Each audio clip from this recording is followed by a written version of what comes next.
Hello everyone, my name is Joshua Mason and you are plugged in to the Wine Outlet.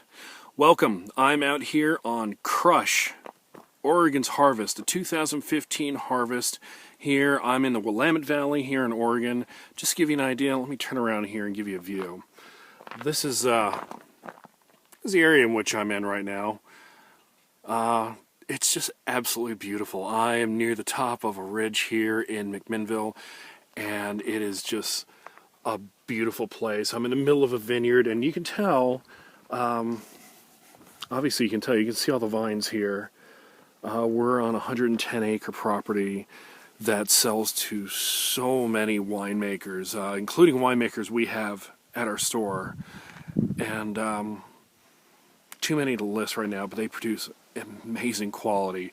And to get up here, I have to admit, I have to show this. You have to kind of drive an Oregon-style vehicle. Yeah, had to rent that. But anyway, I was driving the vineyard here, and I wanted to stop along the way to show one thing specifically, and that is roses. You will see roses. I can't attest to Virginia, to be honest with you. I'm sure they're there, but California, Spain, Oregon, places throughout the world that produce wine, they'll put roses at the beginning of some of their rows, and it's not to make it pretty. Of course it does make it pretty, but I think rows of beautiful grapes also make it pretty. What it does is when you plant the rose at the beginning of the row, it gives winemakers or vineyard managers an advanced opportunity to see if anything's trying to attack the vineyard, disease like phylloxera, some kind of rot. The rose bush is going to pick it up before the grapevines do, and that is why you see that. If you haven't seen it, hopefully you'll see it now. No matter where you go, you'll see these rose bushes here. That's the exact purpose. Now, as you see here, we are getting ready for crush right here. It is going to be an evening harvest, so I have to admit I've been up since about 6:30 this morning bottling. We bottled about 2,100 cases of wine as a favor to a friend. And what we're going to do now is we're going to go experience crush, but I just have to show you. If you were in the class, you know that I was speaking about clusters of grapes.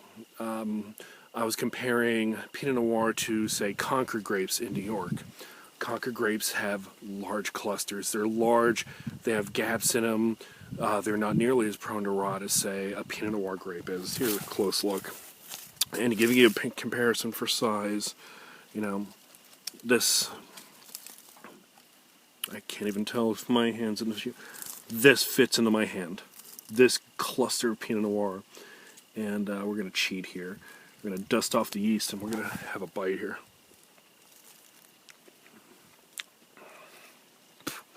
That tastes beautiful. A few of the winemakers that have visited this vineyard already say the sugar levels are exceptional. This is probably the peak of what the sugar levels are going to be. So for 2015, you're going to see roughly Pinot Noirs in an alcohol percentage of maybe anywhere from 12.5 to maybe 13.7% alcohol.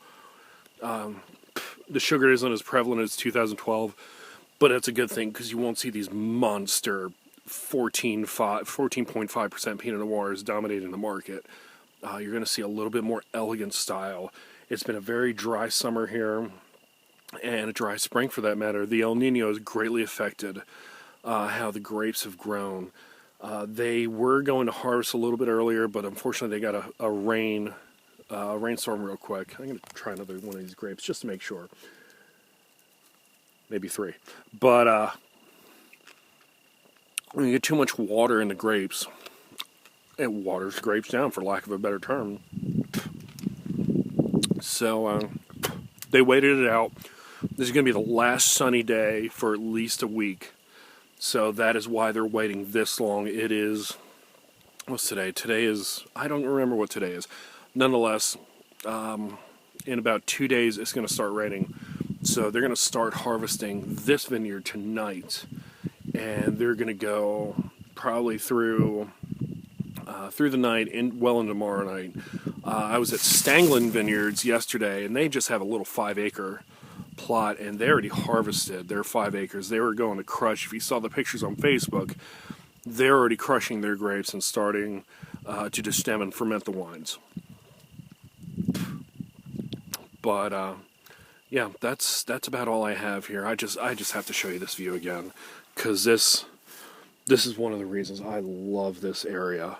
This is one of my favorite areas in the country, and I just want to show it to you again.